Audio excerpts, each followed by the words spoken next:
Hello साथीहरु, welcome छ मेरो च्यानलमा हजुरहरुलाई। अब पोर्चुगलको बसोबास भइरहेछ, 2 दिन भयो पोर्चुगल आएको। जाडो छ, एकदम जाडो छ यहाँ। परिपूर्ण यात्रा पुरा यस्तो छ। पछाडी चाहिँ ब्लुबेरी खेती भइरहेछ। ब्लुबेरी खेती भइरहेछ पछाडी। अनि यो कागतीको बुटाहरु छ फलहरुको। अब 2-3 दिन भइरहेछ। 2 दिनपछि चाहिँ फलहरु पाक्छ। अनि फलहरु पाकेपछि चाहिँ काम सुरु हुन्छ हाम्रो। अनि अहिले चाहिँ त्यस्तै घुमिरहेको यहाँ वरिपरि।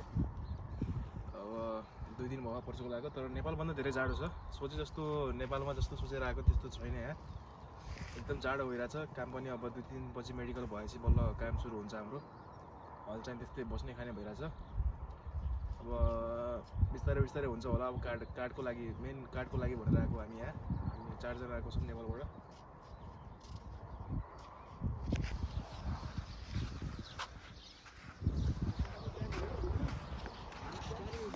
पोर्चुगलको बसोबास 2 दिन भयो पोर्चुगल आएको। यस्तो छ, ब्लुबेरीको खेती भइरहेछ। कागती देखिराख्नु भएको छ हजुरहरूले। साथीहरू हिँडिरहेको छन् अगाडि। यता मकै सुरु भए गाह्रो छ। हेर्नु सब ब्लुबेरी। उता देखिन लाग्यो माथि सब स्याउ खेती हो। त्यो हामी बस्नु चाहिँ उता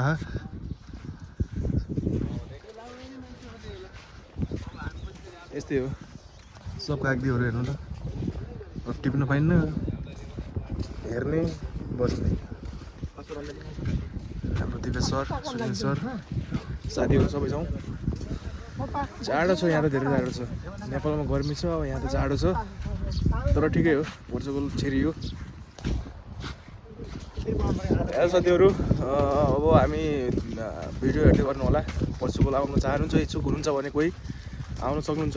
हजुरलाई कन्ट्याक्ट नम्बर, चाहे मेन पावरको कुनै राम्रो मेन पावरको खोजमा हुनुहुन्छ, पोर्चुगल आएर लाइभ बनाउनु चाहनुहुन्छ भने चाहिँ म नम्बर दिइदिन्छु। राम्रो भरपर्दो मेन पावर छ। अनि हामी जाँदैछौँ, म घुम्दैछौँ। अब भिडियोहरू हेर्न मन पर्यो भने सब्सक्राइब र सेयर कमेन्ट गरिदिनु होला। अब डेली सानो भिडियोहरू हाल्छु पोर्चुगलको लाइफस्टाइलको बारेमा, कस्तो गाह्रो हुँदो रहेछ सबै कामहरूको बारेमा। अहिले चाहिँ घुम्दैछौँ हामी। यस्तो छ। अब यतातिर चाहिँ मकै खेती भइरहेछ। यतातिर चाहिँ ब्लुबेरी भर्खर सुरु भइरहेछ। ब्लुबेरी रोपायो। अब स्टार्टिङ भइरहेछ। अब 3 वर्षपछि चाहिँ फल पाक्दो रहेछ। अहिले चाहिँ हामी बुङ्गुर फार्ममा जाँदैछौँ। अब बुङ्गुर फार्म कस्तो छ यहाँको देखाउँछु हजुरहरूलाई। हेर्दै गर्नु होला, माया दिनु होला।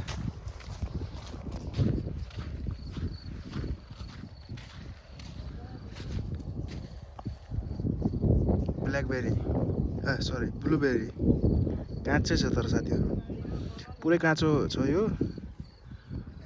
पाकेपछि चाहिँ कालो हुँदो रहेछ। कालो भन्छु, ब्लू कलरको हुँदो रहेछ। पुरै छ हेर्नु न, पुरै ब्लुबेरी छ।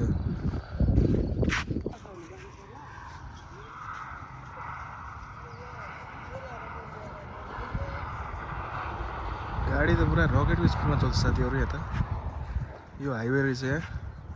अब बुङ्गुर फार्म त्यहाँ कुनामा थियो, जान मिलेन त्यहाँ। अब गाह्रो रहेछ जान, फर्किन लाग्यो यहाँदेखि। गाडी चाहिँ पुरा रकेटको स्पिडमा, 100 को स्पिडमा हान्छ क्या अब यहाँको गाडी त। यो हाइवे रहेछ, गोलीको स्पिडमा चल्छ नि गाडीहरू त। हामी अब जान लाग्यो, फर्किन लाग्यो घरतिर। त्यो कुनामा चाहिँ बुङ्गुर फार्म रहेछ। ठिक छ, पोर्चुगल भन्दै थियो, पोर्चुगल पुगेछौँ। ठिक छ। अब हाइवे छ यतातिर, यो साइड चाहिँ हाइवे छ, यतातिर चाहिँ समुद्र रहेछ। बिचमा टापु जस्तै रहेछ यो पोर्चुगल भन्ने। यो पुरै स्याउ खेती गरेर हेर्नु नि, पुरै स्याउ खेती हो। जति देखिन्छ पुरै स्याउ खेती।